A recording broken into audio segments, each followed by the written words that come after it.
आप लोग भगवान की कथा सुन रहे हो, आपने कभी विचार किया इस कथा को सुनने का फल क्या मिलेगा? इस कथा के सुनने का फल क्या होता है? जो व्यक्ति राम जी की कथा सुनता है उसको राम जी का दर्शन होता है, और जो व्यक्ति भागवत जी की कथा सुनता है उसको कन्हैया जी का दर्शन होता है। ये अकाट्य सत्य है। लेकिन आप धोखे में मत रहना। आप ये मत सोचना कि राम जी धनुष बाण लेके आएंगे ना।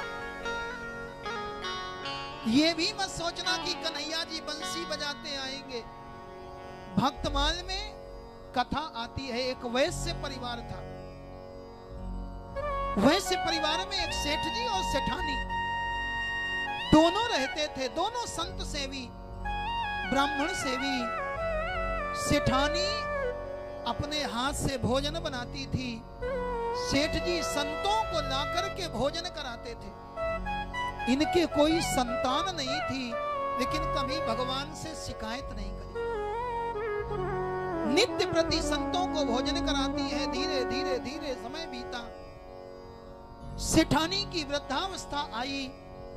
एक दिन सेठानी ने कहा, सेठ जी अब हमसे ज्यादा काम नहीं होता, हम चाहते हैं कि संत सेवा निरंतर चलती रहे, इसके लिए घर में एक नौकर लगा लो। सेठ जी ने कहा ठीक है। सेठ जी मकान से दुकान की ओर निकले। रास्ते में एक छोटा सा बालक आ गया। सेठ जी प्रणाम, आप हमको अपने यहां नौकरी पर रख लो। सेठ जी ने सोचा, सुबह सेठानी ने कहा था, नौकर मिल गया, भैया ये बताओ तुम्हारा नाम क्या है? ये बालक कहता, हमारा नाम है अंतर्यामी। सेठ जी ने कहा, ये बताओ तुम लोगे क्या? ये बालक कहता है, हमें कुछ नहीं चाहिए, रहने को छत दे देना, पहनने को कपड़े दे देना और खाने को रोटी दे देना, इससे ज्यादा चाहिए क्या? सेठ जी ने कहा, कोई शर्त हो तो बता दो। ये बालक कहता, सेठ जी एक शर्त है, कभी हमारे खाने पर टोक मत लगाना। सेठ जी ने सोचा, छोटा सा बालक कितना खाएगा, लेकर के आए, सेठानी को दे दिया। सेठानी तुम कह रही थी ना, अब इससे घर का काम कराया कर। वो बालक घर का काम करने लगा, ऐसी तन्मयता से सेवा करने लगा कि सेठ जी को इतना प्रेम हो गया, इतना प्रेम हो गया कि रात में जब सेठ जी दुकान से आते हैं तो सेठ जी अपने बगल में बैठा करके अपने साथ उसको भोजन कराते हैं। धीरे धीरे धीरे धीरे समय बीता।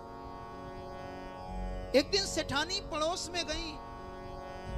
पड़ोसन ने कहा, बहन तुम्हारे घर में जो नौकर आया है ना, बड़ा अच्छा है, घर का सारा काम बड़े अच्छे से करता, ये बताओ लेता क्या है? सेठानी ने कहा, बहन क्या बताएं? वो नौकर लेता तो कुछ नहीं है, लेकिन खाता बहुत है। इतना सेठानी ने पड़ोसन से कहा और ये बात पता लग गई उस नौकर को। वो नौकर वहां से चला। शाम को सेठ जी लौट करके आए, भोजन की थाल लगाई गई, आवाज लगाई, अंतर्यामी।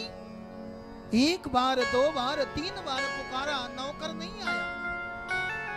सेठ जी को उस नौकर से इतना प्रेम हो गया था, इतना प्रेम हो गया था कि सेठ जी नौकर को ढूंढने के लिए निकल पड़े। पूरी रात बीत गई, नहीं मिला। सवेरा हो गया, पूरे दिन ढूंढा, आवाज लगा रहे हैं, अंतर्यामी अंतर्यामी, नौकर नहीं मिला। फिर रात बीत गई, फिर सवेरा हो गया। 3 दिन तक सेठ जी उस नौकर को ढूंढते रहे। अंत में आकाशवाणी हुई, सेठ जी आपके घर में 13 महीने तक अंतर्यामी के नाम से जो नौकर रहता था वो और कोई नहीं, मैं 3 लोक का ठाकुर आपके घर में नौकर बनकर के आया। सेठ जी ने कहा, प्रभु आप 3 लोक के ठाकुर, आपको तो मालिक बनकर के आना चाहिए था, आप नौकर बनकर के आए। भगवान कहते, सेठ जी आप जो संतों की सेवा करते हो, मेरे मन में भी संतों की सेवा का भाव जगा, इसलिए मैं आपके घर में नौकर बन करके आया। तो ना जाने किस वेश में नारायण मिल जाए। लेकिन याद रखना, अगर आप सच्चे मन से कथा सुनोगे तो फिर आपको भगवान का दर्शन निश्चित होगा, अवश्य।